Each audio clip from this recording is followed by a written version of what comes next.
I want to show you something else too. We're actually joined by a CBS Network news crew that's here in town, and David Begnaud is here. David, you've been reporting all up and down the coast, covering Hurricane Irma. What have you seen, and how does it compare to here in Jacksonville?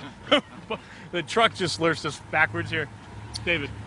Good to see you, Russell. Look, we started in Fort Lauderdale before the storm moved in. I think what has surprised me the most, having covered Harvey in Texas and then coming to Florida, is how much this storm trotted to the left and back to the right, and it changed literally by the hour. We kept talking to the Weather Service. I started in Fort Lauderdale. We thought it was coming up the East Coast, and then we moved to Tampa, and then Tampa ended up being in the free and clear.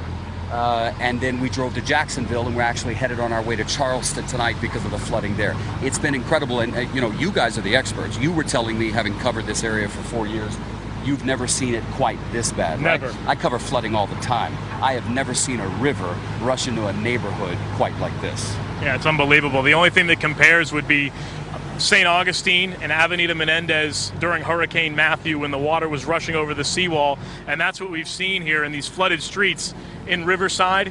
So much debris here collecting on the road, waist-deep water that we've been saving people. So you're headed to Charleston next, and it just speaks to the unpredictable nature of this storm and what we've been seeing. Well, look, there are a lot of people who are saying, hey, Florida hyped this up and it didn't turn out to be a big deal. Maybe it didn't in your area, but when you talk to the folks here, you talk to the people living in the Keys, this is why they blew the whistle as loudly as they did. Absolutely. Again, floodwater, and you know this, Russell, from covering weather.